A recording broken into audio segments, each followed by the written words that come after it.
What's up? It's Way Up with Angela Yee, and Kazeem is here today. Yep. And look who's in the building. Wale. How you doing? How you feeling today? I know you've been working hard. Yeah, man. I'm feeling good, though. It's a good Monday. Back at it. I'm still up. My man is pooped. So. I've been up for a minute, but I'm good. It's good to be back in New York. Doing all these interviews that I know you hate doing. Allegedly. Allegedly. But I appreciate you for coming through. Anytime. And I know we were supposed to do this like a little while ago, but I'm glad the album's out and to see the reaction to people, and also for me to get a chance to live with it also.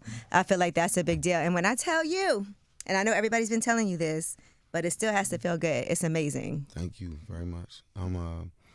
I'm full of gratitude. Everybody was showing it a lot of love. So they've been doing lists and think pieces. Yeah. You know. So happy National Wale Day, because that's what to those who celebrate. for everybody who wants to celebrate. Yeah. And Kaz, I saw you posting about it too. Though I couldn't stop posting about it, and obviously, you know, that's my friend. But on top of that, I get to be a fan of it too, and knowing him as long as I have, I was glad that like I got to listen with the world and like get the experience at the same time.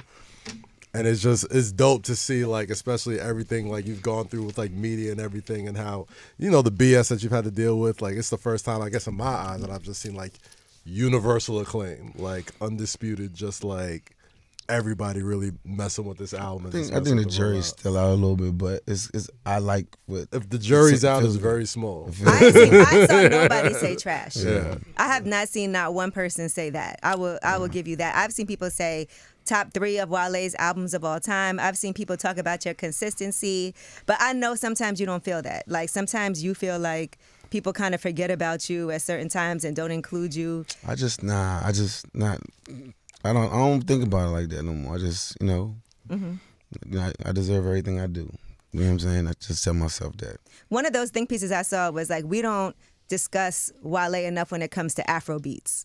Did you see that post? Yeah, I seen it. I thought that was a great point, and we talked about that too before you came here. I was like, you know, Wale has been using Afrobeats and talking about it before it was Afrobeats to the world like it is now. Yeah. So I think even for some of the songs on the album, like Big Head and YSF, I know those are your favorites. No, I feel like that's typical Wale though. Like he kind of always sets a trend before like it becomes trendy, and like he's been doing records with Afrobeat guys since like damn near first, second album. You know what I mean? So it's like it's dope to see it all kind of come back around. Like, do you at least feel some sort of like satisfaction or some sort of it was just told y'all off? It was kind of like you know I had a lot of conversations with Kaiser and them about Afrobeats and like what I wanted to do. Like I don't think they really understood, you know, like with like, you know, how the levity, like or how powerful the Afro music can be.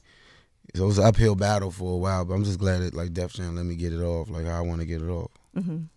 And this is your first album on Def Jam. Yeah, this is kind of like my first album ever, like Dolo, because my first jump, Mark Ronson was kind of like controlling everything, and then I had my Maybach music stretch, and this is my first jump like by myself. Well, that makes a lot of sense because in my eyes, I think this is your best work, and I've known you for a long time, and I know this ain't just me saying it because that's the homie, but like I just think the way it all came together, like you kind of got low for a little bit, which I think was key. Because I think a lot of times, like a lot of people try to like come at you about stuff that has nothing to do with the music. Yeah. So the giving people less to talk about outside of the product made people just really fiend for it more. And then when you gave it to them and it was satisfactory, I think you're seeing the fruits of that right now. You at least feel. I know it's Monday, it's still early and shit, but the feedback. You know, like I mean, to be honest, like all my timeline when I drop albums is normally like positive, like good, like so you really don't know until you zoom out, you know. But like I said, it do seem like it's a little bit more than normal. So, you know, I ain't zoomed out yet, but like I let it. I just wanted to just stay like this. I'll be alright. You know what I'm saying? No more crashing out. No crash outs. No crash outs.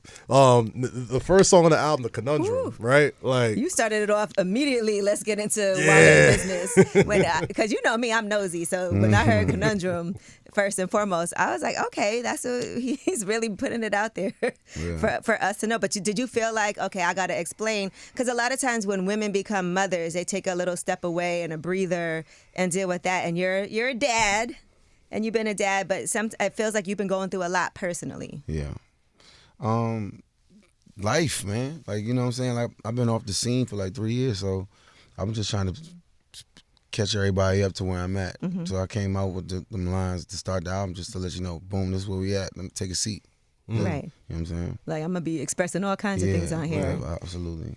What did you give an opportunity for your child's mother to hear this first so she can be like kind of a heads up? No? I mean, I talked to her husband. Like, you know what I'm saying? But none of them heard it, but like, we're in a good place. You know what I'm saying? Like, he's cool. We good. Like, we get along good. Like, it ain't never gonna be no disrespect. Like, I don't plan on having nothing like that in my life. Like, I don't want none of that. I like that because sometimes people don't want to talk to the other person, but you do want somebody also that's going to be around. Yeah, it's weird at first, but I mean, if you got good intentions, you know, you can figure it out. I think you were really intentional with this music, and I think the reason why people have been so accepting to it is because I feel like that's kind of been the theme with a lot of the mature hip hop artists this year, right? Like the Clips, they put out an album. The first thing they talk about is losing their parents, and you know, Chance the Rapper comes out, talks about his divorce with his wife, and after putting out the I Love My Wife album and stuff like that, like, and you kind of kicked off the album with the same sort of energy, and I don't know if it was just the content matter or was it just like it's relatable. People like vulnerability. They like hearing like these are real people going through real stuff, and they pretty much relate to it because it's a real life situation that so many people go through. Is that something you're trying to tap into with this album or with the songs? Or? I mean, I think, you know, like, I mean, I've always like share my experiences with everybody. I think like you said, the gap, the little break that I took from everything, I think gave people a little bit of chance to like get ready to listen to me again, or like take a break from, like, you know what I'm saying?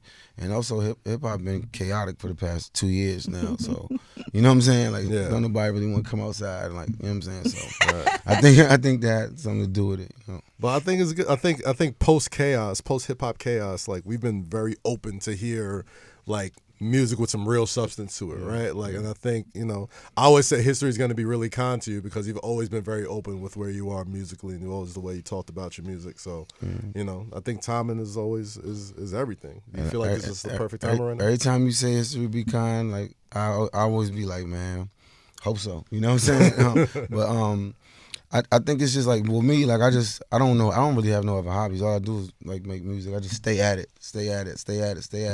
And like, it seems like that resilience is like kind of paying off a little bit on this round. You know what I mean? You know, I got to ask you this. Because I'm trying to figure out Wale, because in so many ways, and I know on the album you talk about your mom wants you to get married, like have a wife and all of that. I don't know if that's what you want. Yeah, I think sometimes I've been leaning more into it, like the past couple of years, the idea of it. Because even for you letting your guard down. Yeah, it's really hard to do when you a public figure and you got to write music and you got to tap into the different parts of your mind, your past, your trauma, and put it all out. It's a lot for somebody to deal with. So, like, and I know I'm the problem, like, in most instances, because it's hard to deal with an artist. And also, even you, this is one thing that stood out to me when you said passion is sex, but you don't cuddle. Right. I was like, dang, I don't know how. It's like, it's life. Like, you know, a lot of people relate to that. Like, it's like they got, like. Can sex be great if you don't love a person? It just turns into lip service. Come on, Wale. Listen, that was one of my favorite episodes of Lip Service, so make sure we go back and revisit that. But I'm just saying, like, as you get older, because I know when we're younger, maybe the emotional connection. I'm abstinent. Okay. Yeah. Sure. Are you really? Yeah. For how long? So I could get married. Seriously. Okay. Yeah. Wale, I don't know if I believe you or not. I want to, though. Why would you make that choice? I'm busy. All right, let's move on to Michael Fredo, because you talked about this being like the first album where you feel like this was you and just you. Can we talk about that song? Because when it first came on, it felt like you were channeling something. Yeah. And it felt like a Rick Ross beat. And then it sounded like, okay, wait. It's homage to Ross' first one. It's definitely homage to him. But I always used to think of myself as like Sonny in Godfather, because like he just lunching, he'd be like always high-headed and always, and I, like, now I feel like more in a Michael state where I'm more like, all right, like, let's think this through a little bit. And there's a difference. There's there's a lot of different characters in this business that we in, and I know what's real and what's not, and like who can handle what, and how certain people is built. So that was just me like getting that off. Like I feel like a lot of people is not built for this. You know what I'm saying? And I know I'm built for it because I've been doing it for a minute. Did anybody from MMG hit you up and be like, congratulations, love the album? I ain't heard from nobody yet, but Still? I mean, I've been busy. I've been working. I don't know. Because you ain't changed your number. I know I hit you up. Ross busy. He got planes and cars and mansions. I know, but still, it also is something that it's a number one hip hop album out right now. Yeah. You know, so it's not something that you don't know about that you wouldn't be like, okay. I mean, people be having stuff going on. I don't know. Yeah. I mean, I probably see him when I see him or talk to him soon. Whenever, I don't really.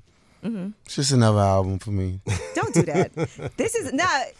Nah, you know what I think, man. I feel like with you, you say you ain't got no hobbies. You just stay in the studio, and that's a fact.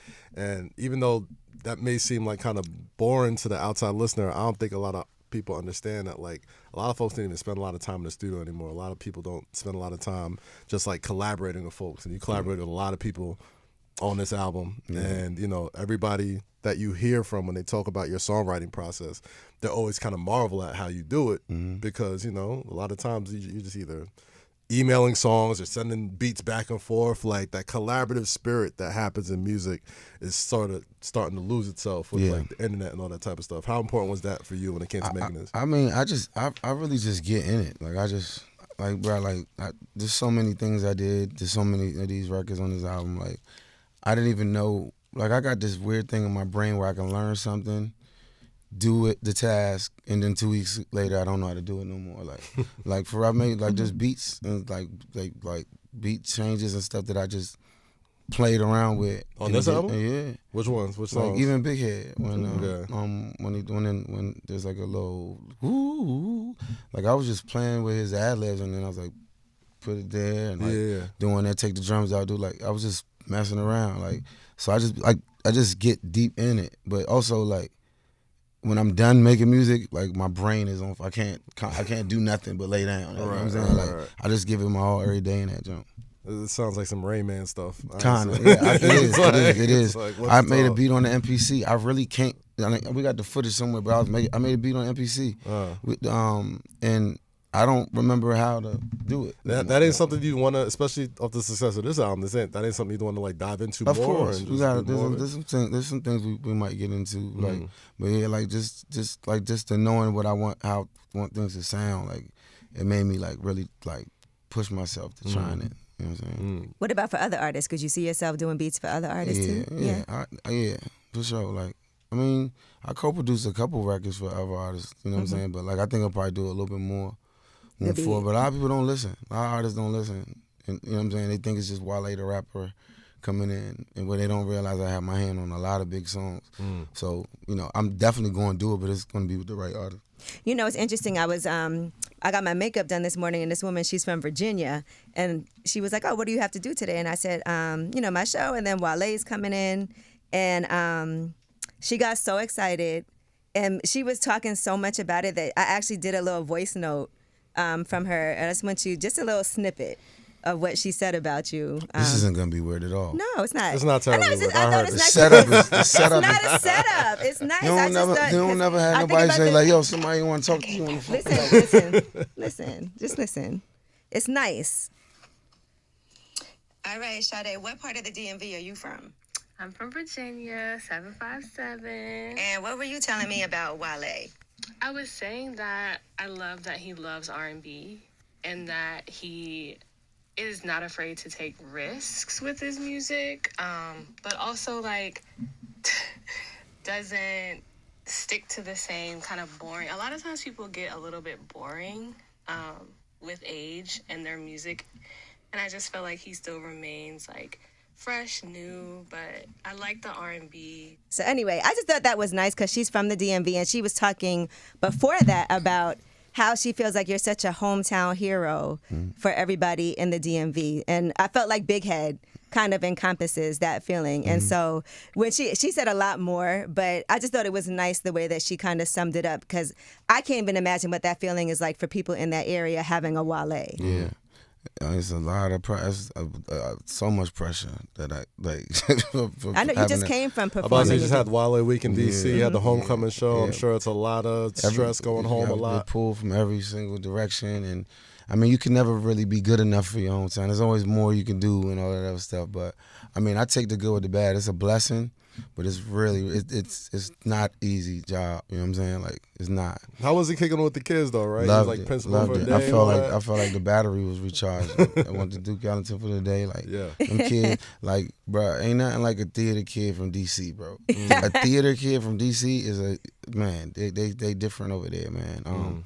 Like there's a lot of talent. That's what Dave Chappelle went to high school and Johnny Gill and all that. Like, but yeah, like, I'll probably be principal over there again sometime soon. I'm sure they'll That's welcome fun you. for them. If this doesn't work out, You got a job waiting for you. got a job You waiting for you lived at a lot Duke of different Ellington. places, though, right? Obviously, you lived in New York for a while. You lived in LA. You lived in Seattle.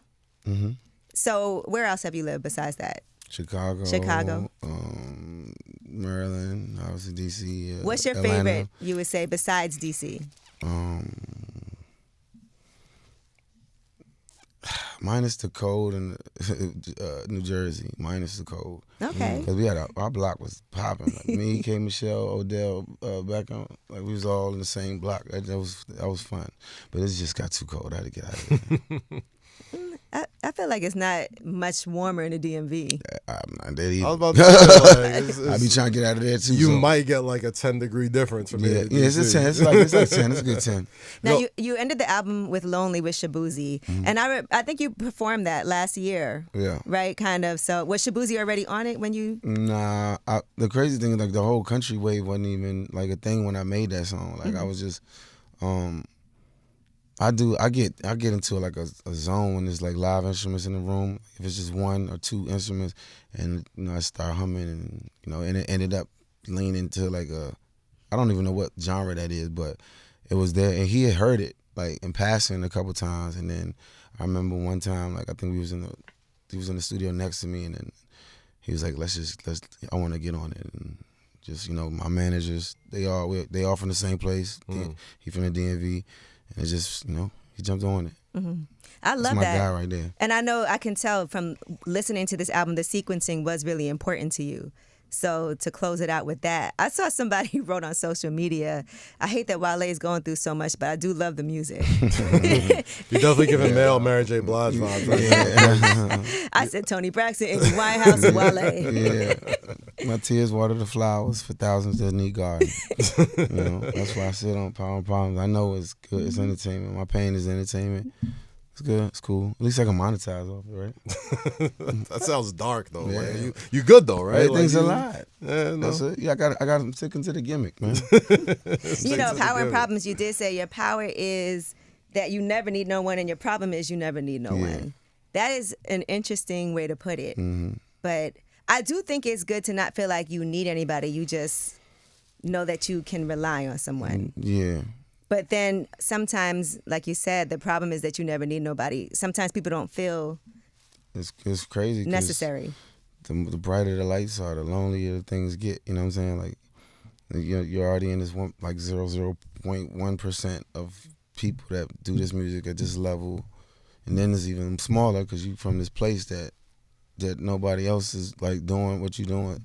So it kind of just gets like really, really lonely at times. Like, and that's why like I value like the real friendships that I do have. You know what I'm saying? Speaking of which, you and Kaz had Wale Mania. Yeah. I want to hear about, and so when I knew you were coming, I was like, and Kaz will come and guest host sometimes, but I thought this would be nice to have him here since you weren't doing 7 p.m. in Brooklyn. Right, I was like, it'd be right. nice to have him up here. So talk to me about that, because I know we're going to WWE tonight. Yeah. Well, a big part of that was to focus on his album. I mean, like, I remember we was just talking about it, and that's my friend first and foremost. You know what I mean? So if, like, how did y'all get so tight? I'm just curious. I don't even remember for real. Like, there was like a moment.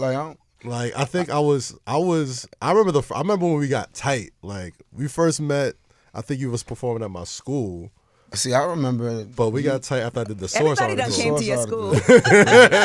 Purchase had some popping. Yeah. That's my first. The Source article was, yeah, I my think, first memory, like when it did it. Yeah, like it was some Step Brothers. But stuff, I think it like, might have been around at like the time, like I think we was just at one of the releases and we was just talking about like wrestling, and then we just like it was just talking, and I don't know. It was some Step Brothers. He stuff, can't get rid of me. Just had a lot of Nah, he can't get rid things of me. in common. But like I said, like he's my friend first and foremost. So like when I felt like he really wanted to focus on his album above anything, like that was the focus. So it was like Wale Mania is gonna have to take a back seat, like if at all, if it comes back at all. You know what I'm saying? Because Juice versus the Squeeze. Exactly, right? Like there was so much we were putting out, and obviously you see what happens with I think Westside Gunn's going through it right now, where he's like putting so much effort into like getting this I told thing Kaz, popping. I said, can we still go, or are we?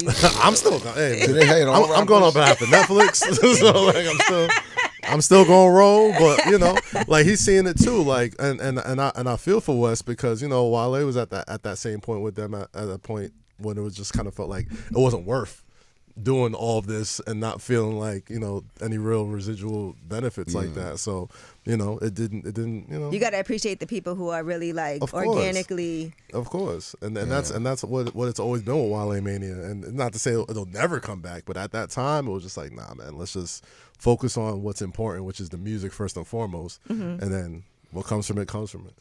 Whatever, if we can make it easy and like painless, like of course we love to do it for the fans, we love to do it for the athletes, like we love it, but it's just like, man, like we got other stuff that's going on that might have like more urgent things going on than that. You know what I'm saying? It's like that's actually a little bit more fruitful for us, like not to feel like we a bother or something, or we gotta make 100 calls and do all that. Like it's just But Right. I like WNBA too. I like I like college football. I can go other places. We tapped you for that collab early in the year though. How was that? Damage Control. Putting that joint together. Man, like lightning in the bottle, man. Like it's good to have records laying around because Ant-Man might summon you. You know what I'm saying? So we made it real easy, real easy.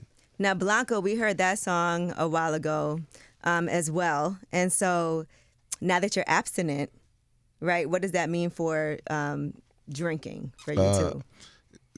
As little as possible, unless I need it to be one of them industry rooms where it's like, you know what I'm saying? Yeah, like it's the great equalizer. Because like I don't be really, I'm a man of a few words in these rooms. Like it just eases the tension a little bit. But I don't just be waking up like whiskey. Like nah. Yeah. Have there been times that you like, damn, what did I do yesterday? Oh yeah. I already know. Making this album, like what I'm saying. I made that song yesterday. Like yeah. Man, you talked about how hands-on you were, and not just the writing of the album, but obviously the production and using beats and all that type of stuff. But the sample selections throughout the album, I think, were extremely important. You had Pretty Wings and Maxwell. And the crazy thing is, it's not like intentional. It's just like, you go through beats. Yeah. Right? Some days you like the beat, some days you don't. Some days you have something on another beat, and then it just kind of played out like that. You know what I'm saying? I didn't even realize how much samples was on there until like it came out and people was mentioning that. But they were quality though. Like it weren't just like there's something about like a well placed sample too, especially when it's coming around. Like you said on Blanco, feels very bluesish, and then you come out another song and you hear that like super specific sound that everybody sort of knows you for. It fits. It doesn't stick out like a sore thumb. You know what I mean? And I guess it's just like, cause I don't really be I don't think I was with any of the producers on this joint. Like I was just going through emails or whatever. So I really just try to like put them all there and just keep going like this until something like resonates with me. You know what I'm saying? Like Fly Away. Like it just jumped out. Like and I was like, I gotta write to this joint. You know what I mean? And I just knew. One of my favorite songs on the album is called Tomorrow Today because it's such a simple premise. It's about being thirsty, and I don't think people are thirsty enough anymore. And something as simple as like a late night text or like just being extra about it. Like, tell me about that record. It was a time, man. Like everybody was making these really contrived, toxic songs. Like it was like we get it, man. Like all right, bro. Like we get it. Like everybody can, you know what I'm saying? Like, yeah, I'm toxic too. Like, everybody got it. But how about an absolute love song? How about that? Like an absolute love song. Okay, I like you, now what? Like, cool. No tricky stuff. Like, what's up? I'm interested in you. I'm trying to court you. Now what we do? Instead of like just like, yo, like, I'm gonna cheat on you, ghost you, and I got bitches. Like, you know what I'm saying? Like, I just needed a break from that. So I made Tomorrow Today like that. Like, I just seen you, but I need to see you again. Right. Yeah. It's hard to focus and concentrate. That's a good feeling, though. They call it the honeymoon phase. Yeah, absolutely. Does that last? What's the longest relationship you've been in? I don't know. I didn't have a calendar. Stop it. You never celebrated an anniversary and been like, we've been together 3 years. I don't know if I really celebrated that. Maybe, I don't know. Probably like, I don't know. I'm actually, now that I'm starting to know, I don't want to say. And when it started coming to me, I'm like, yeah, maybe you don't want to. Let's forget about that one. Yeah, I don't. Yeah, so let's just NA. Now, Belly, you sampled Back to Life, Back to Reality. Yeah, I'm like a 300 person that sampled that joint.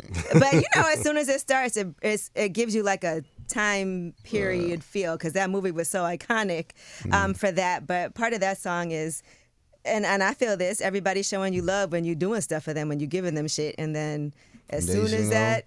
And no longer pretend to be friends. You know what I'm saying? I lost friends along the way that's still with us, you know, and that's part of the whole everything a lot. Like, that's part of like carrying this bag that I have to carry everywhere. Like, it's like, bro, like, people mad because they didn't get a personal invite to a show, or people mad because you can't pay this thing for them. Like, yeah, first time, as soon as you say no, you could do everything. We're going through that now with somebody that's entitled that was around us. Like, you can't do everything for everybody all the time. But, yeah. So you got to cut it off sometimes. Because I always think it's great when you can put deserving people in position, right? But then I also feel like once people get in position, it's kind of up to them to figure out like how to, you know, make themselves maintain it and maintain and be valuable, but also grow out of just being in one position and growing into like being able to have a business doing what they do for you, instead of just thinking that all along you're going to be taking care of everything. Right. And I mean, we all fall into that.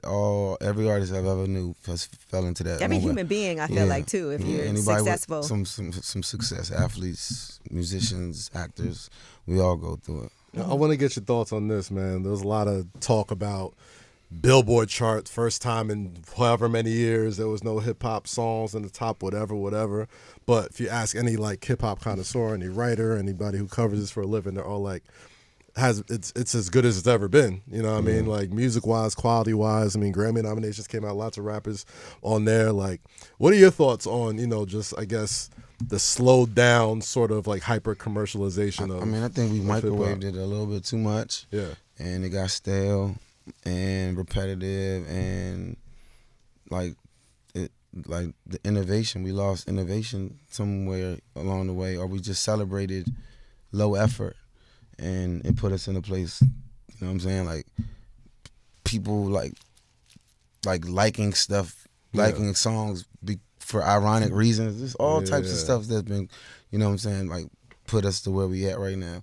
And then, you know, the great battle of 2020, whatever year that's been going on, we on loop with that. Like, a lot of media outlets only consumed that content, only talked about that content. They lost the plot. Like, so I think that hurt a little bit too, because I'm both of them dudes probably tired of it too. You know what I'm saying? Like, and I think they like, it almost like cannibalized itself. Like, it's just like, you know what I'm saying? Like, nobody wanted to hear nothing that wasn't like about another person for like a long period of time. And then we come up for air and we realize like there's only country on the charts. Like, you know what I'm saying? There's nothing going on. So, you know, it was, you know, things is necessary, but I think like media took it a little bit too far, like, you know, and things just got out of hand, I think. How much does all of this matter to you when it comes to numbers? Because as much as people are saying, I love this album, like I told you, #1 album that you have, you know, right now on the charts, but then sometimes those numbers come out and then people are like, oh, this person sold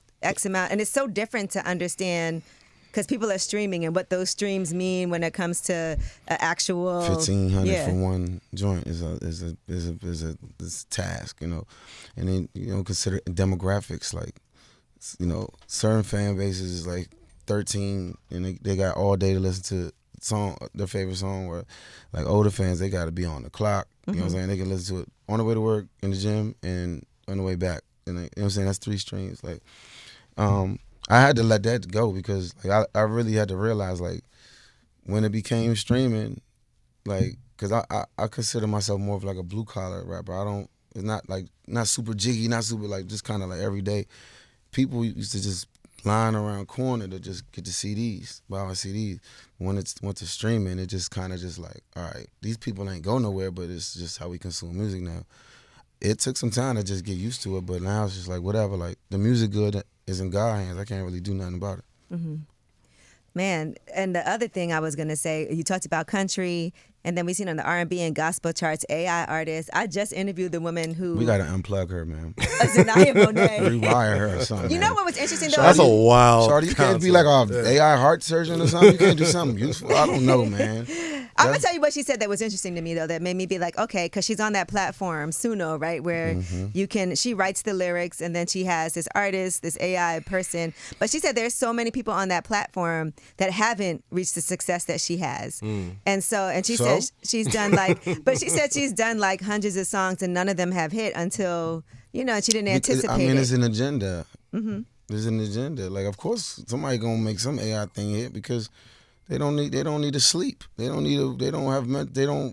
rest their mentals. They don't have to go through nothing. So they could just be like 10 albums of slop. Like, you know what I'm saying? Like, there's no human emotion. We make art to connect with other humans. I'm not connecting with no robot. You know what I'm saying? Well, I guess her point was that she wrote the songs. It's her poetry. Then write it for a singer. Yeah. Write it for somebody who can really like have. But you know, she got a $3 million deal. I don't believe that either. You don't believe it? No. I could just be like, yo, I made $10 million a day, y'all. People do just be saying anything. Yeah, $3 million for Suno. Down, like, bro, come on. Like, she might, I don't know. I ain't trying to like talk down on the young lady or nothing, but I'm like, that sounds like something like she gets a weekly check or something. Like it's a AI. You're not. I don't know. How you going to tour? There's still a lot of us. You going to tour with a little hologram or something? Even in country, the #1 song on the country charts was an AI song too. Yeah, and I'm not gonna lie, we pulled it up in here and it wasn't bad. I was like, that's what I'm saying. And we flying close to the sun now. That's tough. And then we gonna be in the joint next year. It's gonna be Robot Angela right there, Robot Kaz, and I'm like, yeah, you want to listen to your AI country? Look where we at now. And you be sitting there talking to us. Yeah, but it won't be us. Angela. Hey, what do you think about? Yeah, like, I'll be the only human in this joint. I'll be like, I told you. Maybe not. You can send your AI. They're gonna get you first. Nah, that's the one and only. They're getting you first. They can never do me. I'm the most un-AIable person you could. I got too many styles. We don't know what he might do. Yeah, no, I got too many styles. That is, you know what? It's still cohesive though. Even though you have so many styles, the way you put this album together, I felt like it flows. Sometimes when artists do that, it feels like it's all over the place. But this feels, because you know what it is about Wale? It is all who you are for real. Yeah. You know, encompassing like go-go, Afro beats, even like you said, it's not necessarily country, but it's even the R&B. Like you heard my girl from the DMV say she loves when you lean into and how well you do that. I saw people doing also lists about like your top R&B collabs and all of that now that this project is out too. Yeah. And she said something else. I didn't put it in the recording, but she was like, Wale is the artist that such and such wishes he was. So I didn't want to put it out there. You don't want to say the name? Yeah, I don't want to say the name. Can I say the name? No. I don't want to say the name. I'm not going to say nothing. Because then it's going to say, Wale said. In addition to that, though, I do want to... We're talking about the Zanaya joint. That's right. Yeah, back to that. I do want to applaud you for putting out an album and not dissing anybody. I feel like that's been the theme for everybody. Are you sure? Like everybody. I gave it a few spins, but it feels like every major rap album. If anybody was dissed on that album, they know exactly who they are. It's unintentional. And it's just for them. Got you. And it's just for them to fester and sit in that. So I know. we're pushing positivity. But you're always there for them still, right? Who? I don't know. If I'm dissing you, there's a reason. Well, Wale, I really appreciate you for coming up here. I know that you've been grinding it out, doing all these interviews, and I have to say, I've watched some of them, and it just makes me laugh because I be looking at you like, Wale does not like doing this shit. So I know this is painful for you being here. So I mean, just like, you know, you come to a point where you just don't be like, y'all got it, man. Y'all can think what y'all want. Like, I don't know what to say to y'all, but it's different. I know you, so it's a little different. Like, I try to give it my all in the interviews, but no, I know your intentions are always good, but I also know, you know, how I know that you overly critique yourself. Virgo. Yeah. That's what she said too. She said he got to be a Virgo the way. Yeah, like I'm over critiquing y'all right now. It's just it's in our nature. Okay. We don't mean to do it. We don't mean nothing by it. It's just me, Michael Jackson, Kobe, and Beyonce. Just chill. We just chilling. They're all reasonably successul people. Just some chill Virgos just doing what we do, man. Are your parents impressed? I don't know. I can't read them no more. They don't bump the songs. They don't, man, bro. Because isn't this why you do it? You said to I just want you know we want it for validation from my parents. Oh, we all do. But, I always say that's how I know things are good when my mom and dad be excited about something. They may not tell me, but then other people tell me they said it. That's how I'm gonna have to investigate it like that. Like, you know what I'm saying? I be trying to just get a reaction out of it. Like, yo, I just met Stevie Wonder. Yo, hello. Like, you know what I'm saying? But I mean, I hope she is. You know what I'm saying? Like, a lot of Nigerian parents are not, like, they're not the best with, like, emotions and stuff like that. And I've felt it too, because I don't get no. I'm like, dang. You're a Nigerian parent. I'm not the best with emotions sometimes. Right. You know what I'm saying? When I put them in songs, it's easier, but in like personal environments, I'm not the best like conveying my emotions. How about that as a dad though? As far as you being emotional and being nah, that little girl be making me cry sometimes. She like it really put you in a space, like, you know, it means the world to me. You know what I'm saying? But like, I know she see, like, it's just seeing your dad on TV and him not being able to be around like as much, you know what I'm saying? It's quite the conundrum. Quite the conundrum. And then you mentioned Nigerians before, and they're usually notoriously tough critics, especially parents and stuff like that. Kaz, you can say that because you're also I Nigerian. guess, yeah. but at the same time, you know, I feel like with this album and just your recent moves, I feel like there's been a lot more embracing of Nigerian, you know, the fan base, you know, the collaborations. I don't know what it was with the because you've always made music with other Nigerian artists. Like, you put me onto DeVito when we went to, I think you had a music video shoot in Atlanta one day, like years ago. At Jerry Jack House. Yeah, Jack's house. That's what it was. Yeah. And this is before we had to pay for that video. We had to pay for our own pocket because Atlanta didn't believe in it. I remember that. Yeah. I know they like, damn. Yeah, Kaz always be like, man, that shine was like 5 months too early. Like, Dua Lipa, Wizkid, all like everybody. You put Shine out now, it looks completely different than it would have back then. But at the same time, it's like, like you've gotten a lot more embracing on the fan side from Nigerian fans. Have you felt that? It's the team though. Like, like management, like we knew what this was, but they knew it was being mishandled before. So we making sure we tell the story the proper way this time, because I never was able to tell the story for real. You know, like, when can you squeeze in the Vegas, on those states? Where can you squeeze that in on that self-made project? You know what I'm saying? Like, I had to, you know what I'm saying? I had to move a certain way. Yep. And now it's being handled with, like, care, like I always wanted it to be. So, you know. How is it when you're in Nigeria? I know you were there recently. It's expensive. Because people asking you for it's crazy. But it's good. Like, it's good. Like, this is like when we go down those states. That's where my family from. Like, we go. It definitely puts things in perspective. Like, the lights be going off at any time. Like, you know, it's not like, you know what I'm saying? It's not that many. It's not the resources that we have and the amenities we got here. Like, it put things in perspective, you know what I'm saying? But it's like a recharge though. When I come back from, it's just that airport though. That airport in Nigeria, yeah. Everything else, love it. The airport is crazy in that joint. It's wild, wild west in that airport. Well, listen, I appreciate you so much for coming through. Like I said, it's always a pleasure to see you in the flesh. Thanks for having me. I appreciate it. Yeah, and make sure y'all, I mean, I know everybody's buying it, streaming it, but keep it going. And join up, man. Are you, everybody? Are you? Listen, trust and believe. Like, I'm always a Wale fan. And are you going on tour? I would hope so. Okay, when? Well, let's look at these analytics. Oh my God. Spoken like an industry guy. That's the AI help right there. That'll tell you where to go. AI definitely. Get AI club promoter. Come on, let's lock in. Yeah. All right, I appreciate you so much. Thank you.